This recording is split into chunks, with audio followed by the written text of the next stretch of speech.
is the Two Marketeers podcast, where hosts and marketing experts Sean Patrick and Lindsay Waugh seek to uncover what makes brands so powerful in how they impact modern society and culture. Two Marketeers. They've got a podcast. The Two Marketeers podcast. You're listening to the first of a two-part episode titled, Are Creative and Strategy Still Frenemies? Where Lindsay and I ask ourselves, and each other, that very question. As the Two Marketeers, we've seen the roles of both creative and strategy evolve significantly in the last several years.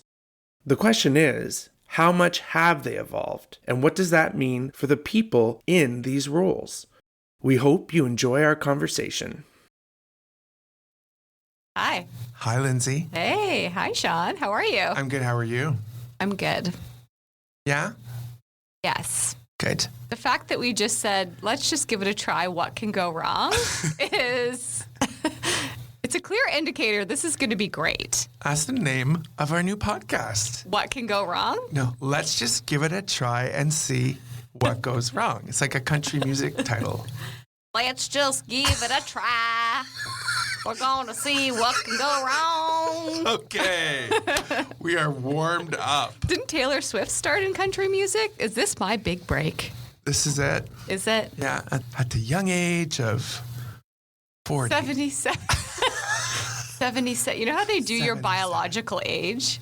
How they can calculate, like, Nope. from all the things you've done to your body, like where you're actually at versus your Nope. date of birth. You don't know about this? Nope. Oh, Don't want to. I would not recommend it based on recent results I've received. Interesting. But enough about that.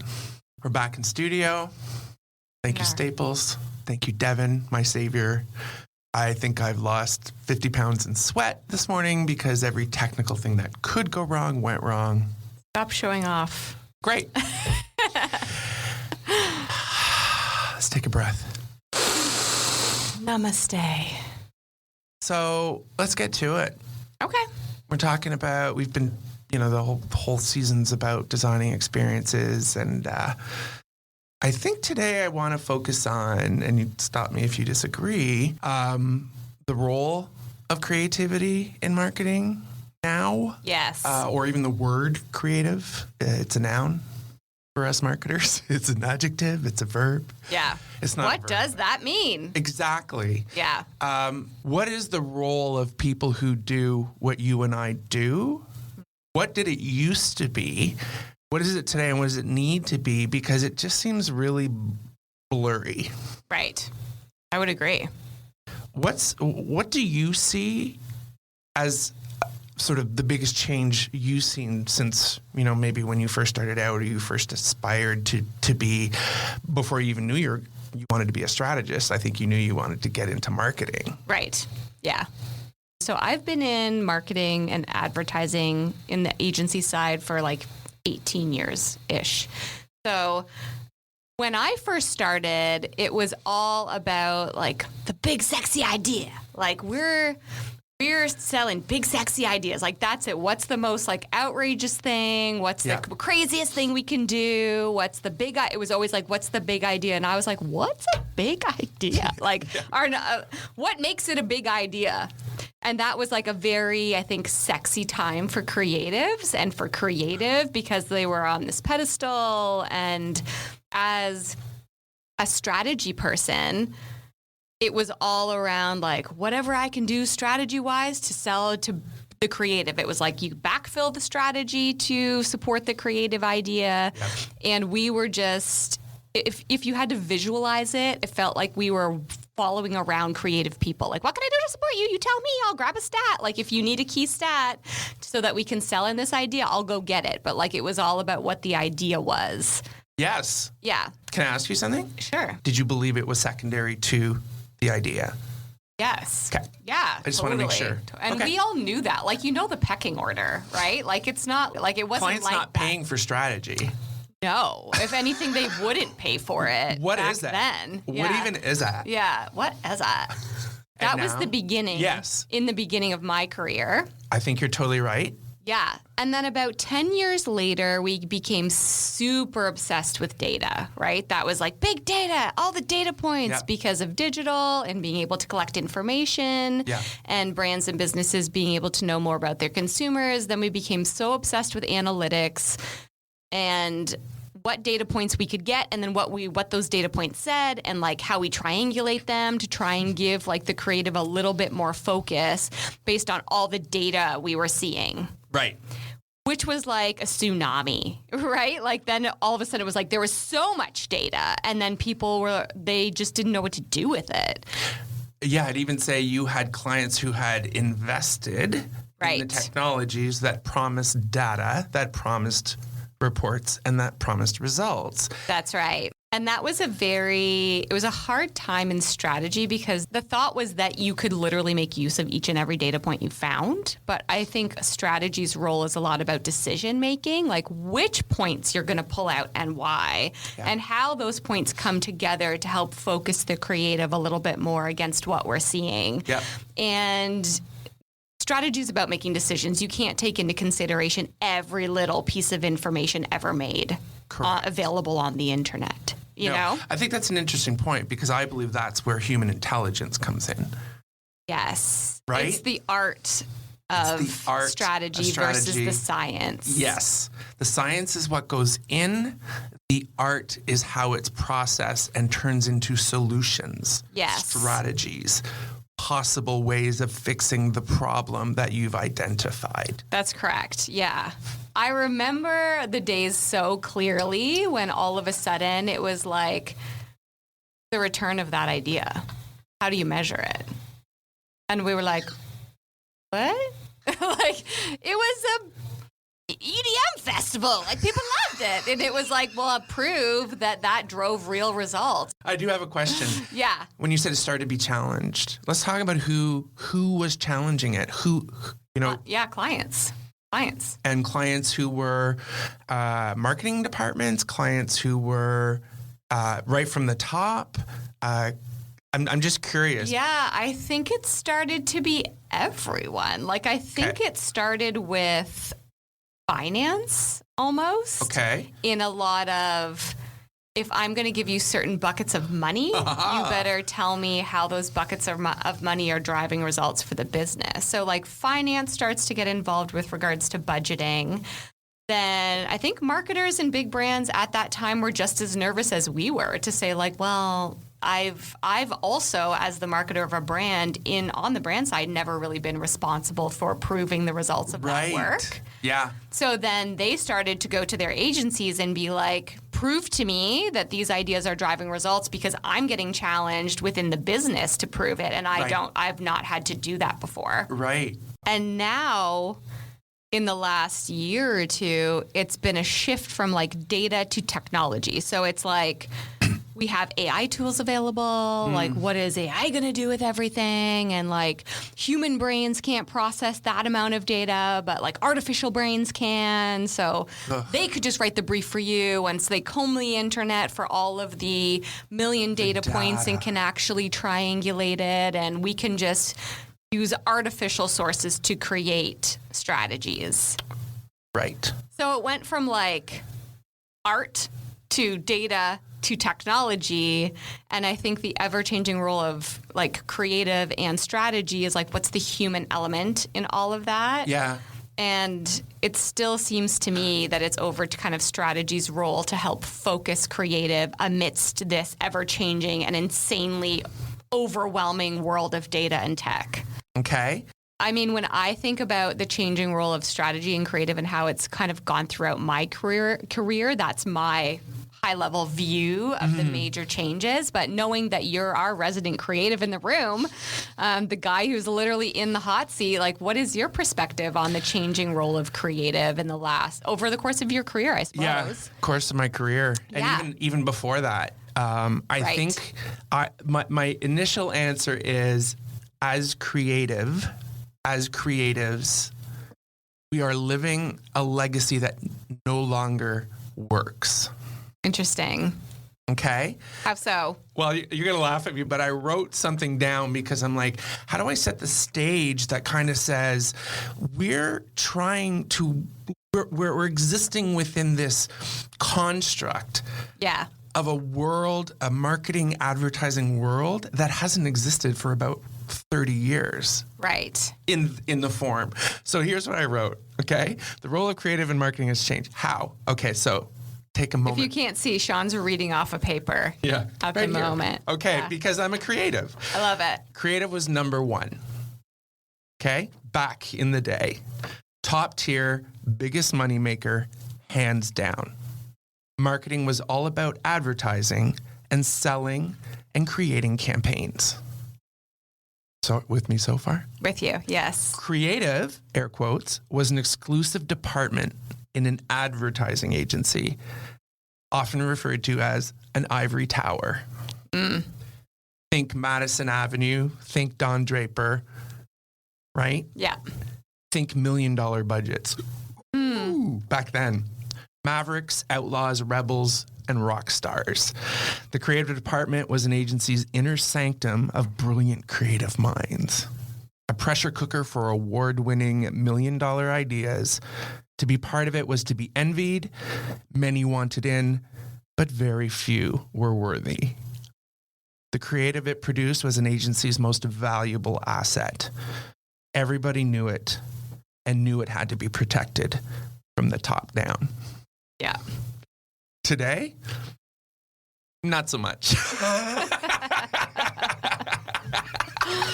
I mean, it's always you look back and you're like, I want to be that person, like the person who was protected and envied. I envied. I still have a lot of creative folks that I'm in admiration of. Absolutely. And it's not like, oh, everything about that is gone, but we have to, that's what we're comparing it to, like, so Right. what changed? Yeah.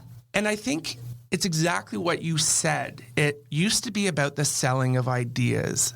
It is still perceived that way far too much. What do you mean? Because marketing now means so much more. Right. There's two sides of marketing, and you've said it, science versus the art. And let me know what you think about this. The responsibility of the scientific aspect, right? The data, having all of that stuff should be the responsibility of the client, the corporation, the brand. The responsibility of the art of marketing when you receive that scientific information is what the agency is for. Right. I think the only issue is that a lot of businesses and brands don't have the science. So in absence of science on a brand or business's end, then they one of two things happens. They rely on the agencies for the science, elevates the role of analytics and strategy within agencies who kind of build that practice, or you continue down the path of creativity that's not guided by those data points that are going to help it drive. Sorry, I'm not saying that properly. So then the other option is you are working with agencies that don't have that science. And so they're creating ideas that perhaps aren't going to drive the best results because they're not backed by that information. So again, you're kind of just selling great ideas. Yeah. When you look at that sort of model that was about that idea that we make millions of dollars by selling brilliant ideas, there's a reason it worked back then. And it's because you had particular people who were able to think up great ideas in the absence of information. Right. And the absence of being able to track their impact. But that's my point. Yeah.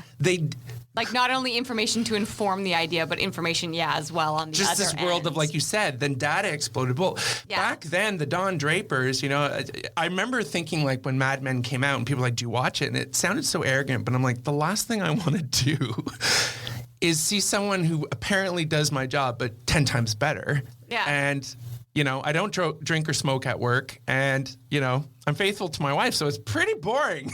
Yeah. Like, where are those glory days in real life? So it's that idea that there's the vestiges of that. And then if you look at it now, it's that creative has a different responsibility. I think creative now, and especially in the world of marketing, is about designing experiences. Where back in the day, it was about designing communications. It was about designing things. The role of the creative, like even when I was first starting out, whether it was marketing or not, I was in publishing, but it was about creating things that people read, looked at, that sort of stuff. It's really evolved to the role of a marketer and of a brand is to create or design experiences for the consumer. Mm-hmm. And when you mention it that way, or when you say it that way, frame it out, it's absolutely what it is today. It's absolutely was what it was back then. We just didn't know it. Right.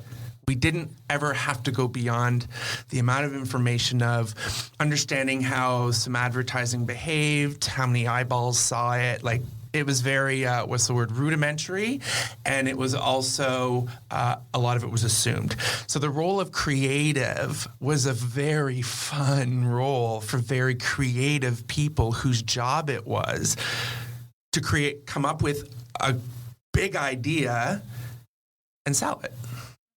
From that sort of, so the Mad Men, Madison Avenue sort of times of complex, struggling people, brilliant minds going away and coming back with the perfect idea.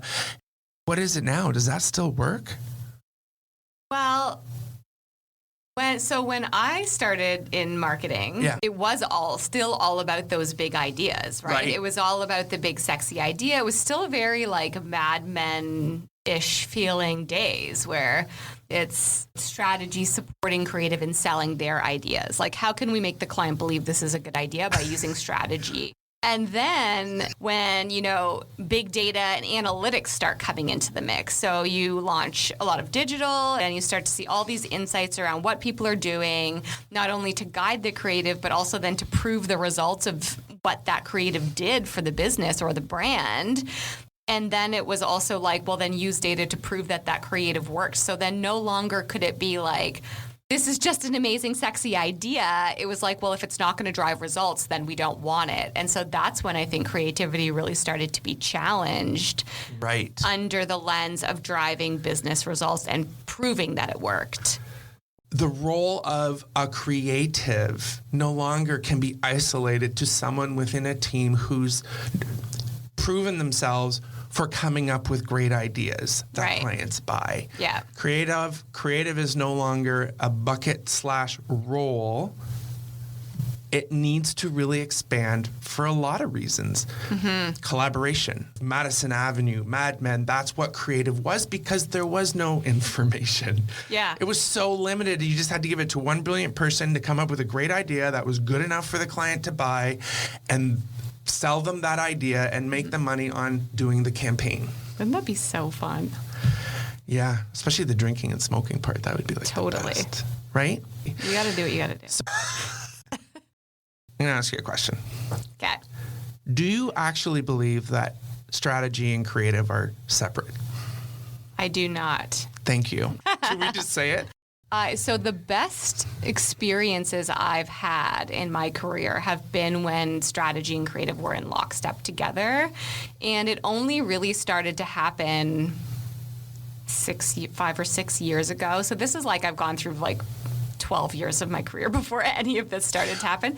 Because I think what went on was the relationship between creative and strategy changed around that point of data.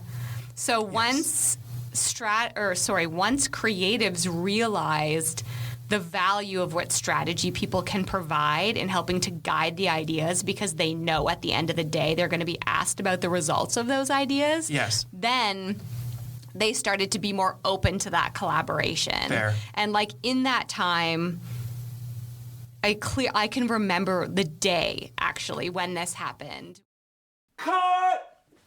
That takes us to the end of part 1 of this episode. We hate to leave you in suspense. Actually, no, we don't. Be sure to listen to part 2, where Lindsay shares the exact moment when creative and strategy started becoming friends. Thanks for listening to the Two Marketeers podcast.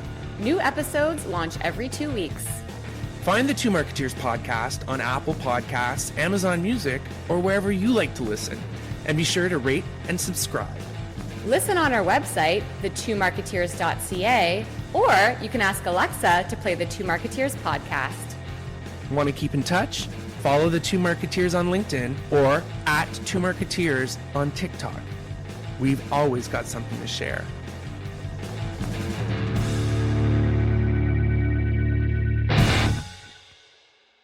This podcast is over.